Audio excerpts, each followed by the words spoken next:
In today's video, I'm going to ask something completely unreasonable of LEGO Star Wars, to release an original trilogy UCS set for May the 4th for a 13th year in a row. As always seems to be the case, there's been a mixed reaction to the recent rumor of LEGO Star Wars' May 4th UCS set for 2023 being a UCS X-Wing, this coming off the heels of a UCS Luke's Landspeeder and a UCS R2-D2. A pretty unexciting 3 years of UCS sets. Now, I'll qualify that by saying the sets are amazing, but it's just not that exciting to get an R2-D2, a Luke's Landspeeder, and an X-Wing. It's just like, yeah, basic Star Wars. Makes sense for them to release, but it doesn't get you going. Gets the people going. But in this video, I want to talk about why an X-Wing makes a lot of sense to release this year and why I completely agree with the decision. And I want to make some suggestions for the next couple years so that LEGO Star Wars doesn't end up in a bad spot when it could be really amazing over these next 3 years for LEGO Star Wars. There's a real opportunity here to release some really cool stuff for the next 3 years for the UCS line, and I really hope they don't mess it up. So let's start with why an X-Wing makes sense now. It's not necessarily because it's been 10 years since the last one. There's plenty of sets that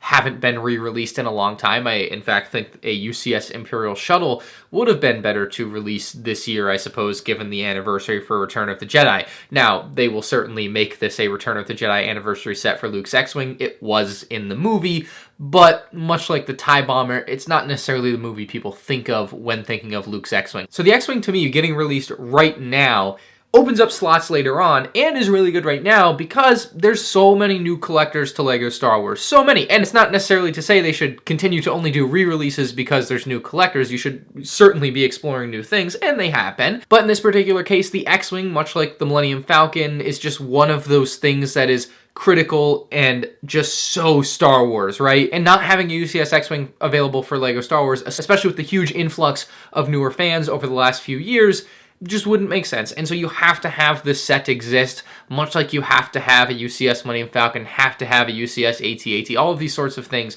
just kind of have to exist right now. And so an X-Wing, just from a financial perspective of LEGO Star Wars and how much money they'll make selling them, makes the most sense right now in this moment. But once you do the X-Wing this year, you're not doing it next year, you're not doing it the year after, and so like I said, it opens up some slots, and that's where we're going to go. And having said the X-Wing is a really good UCS set for 2023's May 4th UCS set, I'm just going to hit you with a few statistics that'll make you think the opposite just because. Canada Bricks on Twitter pointed out to me that over the last decade plus, we have had more UCS X-Wings than UCS prequel sets. The Republic gunship is a set from the original trilogy. Here's another really bad stat. According to LEGO.com, there have only ever been 3 UCS prequel sets, being the UCS gunship, the UCS Obi-Wan's Jedi Starfighter, and the UCS Darth Maul. So according to LEGO themselves, they have made 3 prequel UCS sets. Ironically, again, if the rumor for 2023 holds true that it's going to be a UCS X-Wing, they have made 3 UCS X-Wings. So we've gotten just as many UCS X-Wings as we've gotten UCS prequel sets.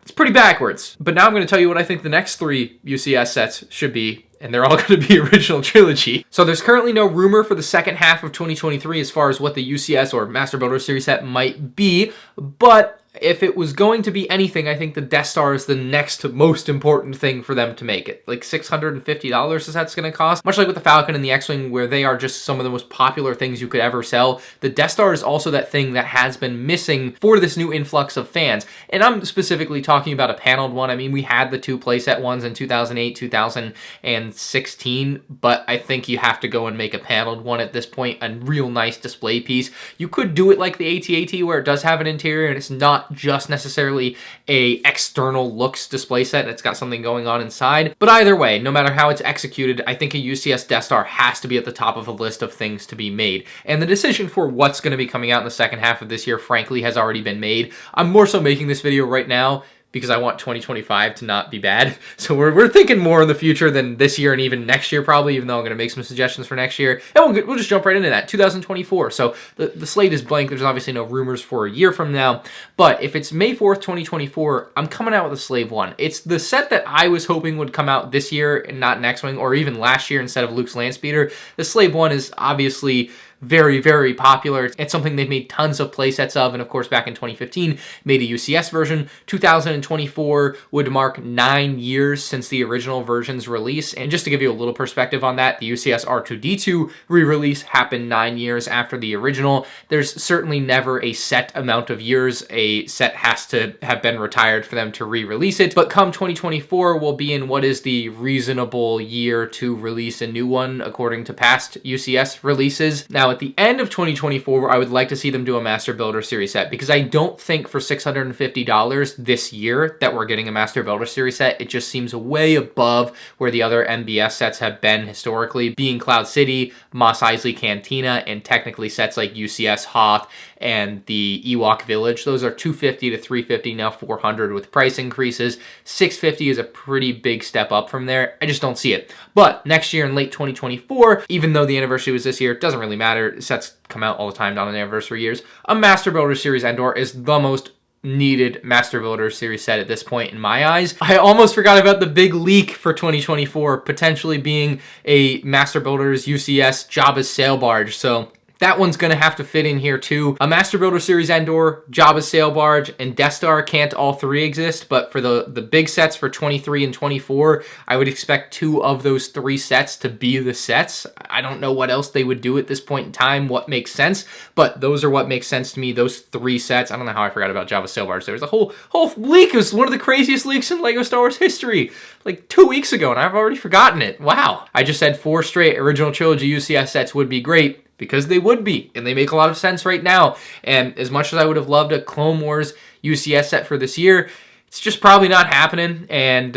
you know, I'm going to be realistic with that there. And I think that what I laid out for the 4 sets, X-Wing, Death Star, Slave One, and then Endor Bunker / Battle / Ewok Village type of set is a fantastic lineup for 4 straight sets for 2023, 2024.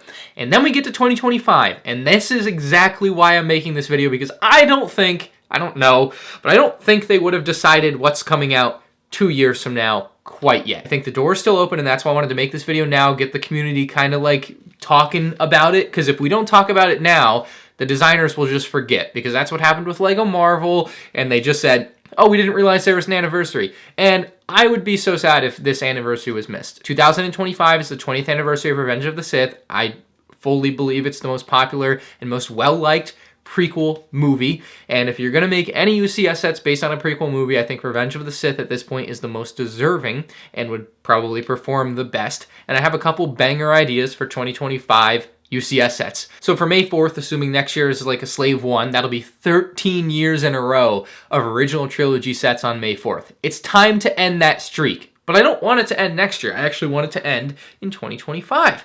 13 years in a row, that's a good dynasty. So for May 4th, 2025, I think some people would want a UCS ARC 170. I think that would be a fantastic set, but in my eyes, I would want to see a 2-in-1 UCS set. It's an odd idea, it's a bit of an oddball, but hear me out. Obi-Wan's Jedi Interceptor with Anakin's Jedi Interceptor from that opening scene of Revenge of the Sith. You have some buzz droids that you can attach on. You've kind of got the big heads that they've used in previous May 4th polybags for R4 and R2 on the respective starfighters. Alongside that, your minifigure selection, of course, being Anakin and Obi-Wan. And this time, they're not going to reuse the burnt Anakin and Obi-Wan. I repeat, do not reuse burnt Anakin and Obi-Wan. Spend an extra penny and make a new Anakin and Obi-Wan for this $240 or maybe $300 set, who knows. But this May 4th set could have some killer Anakin and Obi-Wan figures for that 20th anniversary of Revenge of the Sith. We're talking dual molded legs, arm printing, just completely decked out. That's what I want to see for May 4th, 2025. And that brings us to the October or second half year UCS set for 2025. And I think we're all kind of thinking the same thing here. A UCS Venator. And you could make it kind of a Master Builder Series Venator where you have an interior and some play section. I don't think that's necessary. I mostly disagree with having an interior on big displayable UCS sets. I think it worked really well for the AT-AT. People complained with the UCS Star Destroyer that it didn't have an interior, and I never understood that. I disagree that a set like a UCS Star Destroyer needs an interior, and I would also say that a set like a UCS Venator doesn't need an interior. But I think a UCS Venator in late 2025 is a super reasonable thing to expect. I think $500 to $700 is the obvious fair range. I fully expect them to go smaller than the Star Destroyer. I've said this for years that if they do a Venator, I don't necessarily think it should be $700 like the Star Destroyer. I think it should be $400 or $500, more like the Super Star Destroyer. Like, it just doesn't need to be that big. Like, it just needs to be a really cool looking display set. And if they were to do that, I mean, it would be a great year in 2025. And of course, I think the next 2 years are primed to be more original trilogy sets, as much as it might pain some of you to hear me say that. I do like all of Star Wars, like all of them, including the sequels as far as LEGO sets go generally. So that is my 3-year plan for LEGO Star Wars UCS sets. 4 original trilogy sets followed by a year with 2 prequel sets back to back. How crazy would that be? Dude, I'd hold a championship parade. I genuinely think the next 4 sets should be original trilogy. I think there's a lot of gaps to fill. But in 2025, I really think they gotta really cave to the prequel fans. I think it's dang time that they actually do something that doesn't like slap them in the face like the gunship did. One is a clone commander, which also doubles as the pilot of the ship. So I'm hoping this roadmap comes true, but we'll definitely have to wait and see. Let me know if you have any ideas down in the comments. Leave a like if you enjoyed and want a UCS Venator in 2025, and subscribe to watch me review that set when it comes out in 2025.